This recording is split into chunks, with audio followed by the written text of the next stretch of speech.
So in this time of like the budget crisis and like students like having a hard time getting to classes and just kind of I guess negative sentiments on campus and the DC system, in terms of like your housing situation, where your rent, travel, expenses are paid for by the DCs, do you feel like as a public figure and representative of the UC system, do you feel you're making changes that reflect, I guess, the negative sentiment of the UC budget? I'm not sure I totally understand the question, but yeah, I've been downsizing in my housing. I mean, you have to understand there are things called markets. We recruited me to pay a salary, they pay for the housing. That's true of all 10 chancellors, by the way.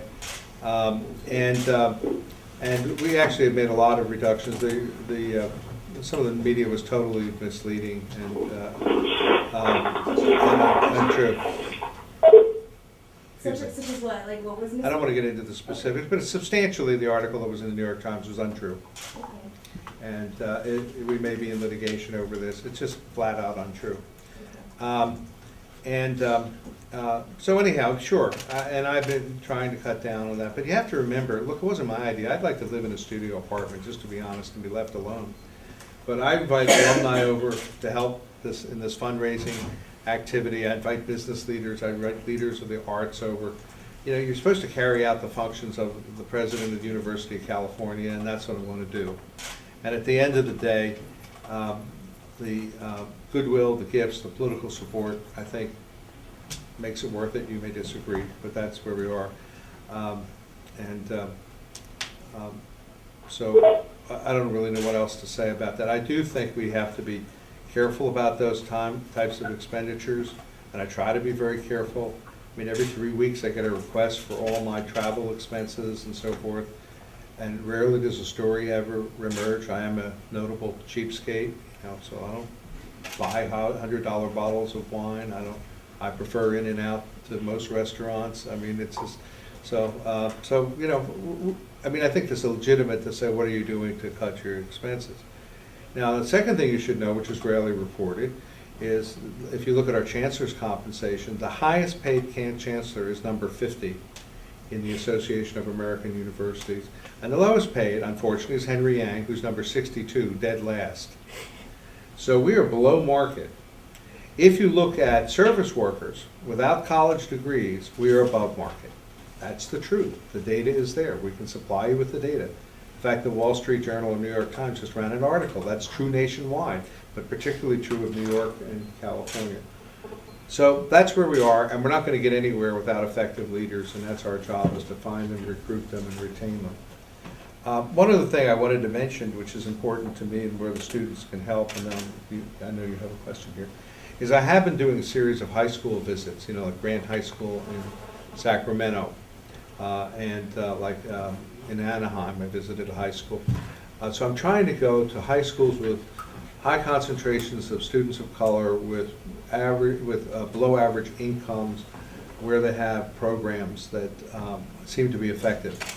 And I go out and say, here's the blue and gold program. Your job is to work hard and get in, and we will take care of the expenses. And we've seen, I don't have the data on all of them, in the case of Grant, I think we had a tripling of the number of applicants from there.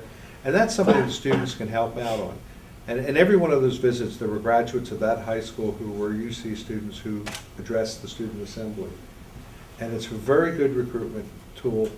And these kids are smart, and they don't have many advantages in life, but they persevere, and they're admitted and graduate from the University of California. So I think that's worth doing. And the students, we could have a UC day or something where students and faculty and staff and administrators do, low-income high schools across the state to try to encourage that. Sir? Yeah, so when you came in a couple of years ago, it was sort of like, as the person who's going to save the UC and guide us through what is going to be a difficult time. And I'm just wondering, if you take a critical look at how things have gone since you've come in, what were some of the things that you weren't expecting? Had things gone to plan? And what do you want your legacy to be as you're continuing through and going I through? wish my legacy, where I started the new programs, that I had the moral equivalent of the healthcare legislation and Social Security and we added 30,000 students to the University of California. I mean, that's not the era. You know, I would say what I'm trying to do, and it's not easy to communicate, is I'm trying to deal with each of these issues one at a time and reach the most rational, long-run solution we can. So I'm very proud that we changed the eligibility standard. I think it's going to be much fairer for all students. I'm very proud of the Blue and Gold program. I'm very proud that the Board of Regents endorsed real holistic admissions, a la Berkeley, UCLA. I think we had a very peaceful settlement of the pension plans. I mean, you didn't see any strikes, and you didn't see the faculty up in arms and so forth, so we've got that behind us.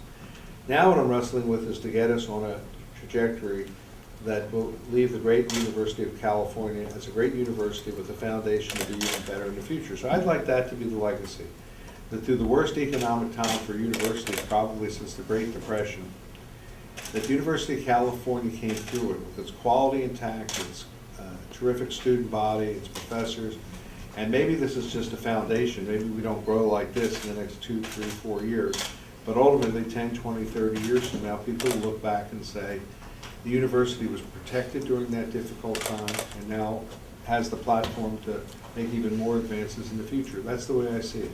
So I wake up in the morning thinking, how do I defend and protect the University of California? And are you optimistic about that happening, considering what you see in the I wouldn't hold the political? job unless I did. I mean, they're tough, these battles, but I don't want to do it. I don't like to lose. You know, I used to litigate cases. I didn't like to lose there either. And the stakes are too high here. I mean, what a travesty. I mean, everybody knows this is the greatest university system, public university system in the world. I mean, I get visitors from Korea, China, Taiwan, Singapore, and they all want to do what we've done. And we're going to pilfer this away in California. I mean, and with it, I think you diminish the economy and the tax base. So, you know, I'm determined it doesn't happen on my watch. I mean, that's all I can say. And that's what I think about. If you want to know what motivates me, you can see I'm very predictable, actually. I don't really have it in for anybody. I mean, I would, as I said, I would add 30,000 students. Closer tuition is to zero, the happier I am. But I have a bigger job. I have to defend the legacy of a 120-some-year-old university and not let, in technical words, not let the politicians screw it up. And that's what I do in the morning. And if I get it wrong, sometimes I get it wrong. I always say it's not as lonely at the top as I was hoping. So I have plenty of people who tell me what they think and what we ought to do, but that is my total mindset. And you know, I don't expect to head any other universities. I'll go back to law professoring. So that is my sole aim, is to defend this university. And I will do whatever I can to do that, although I think it's going to be painful.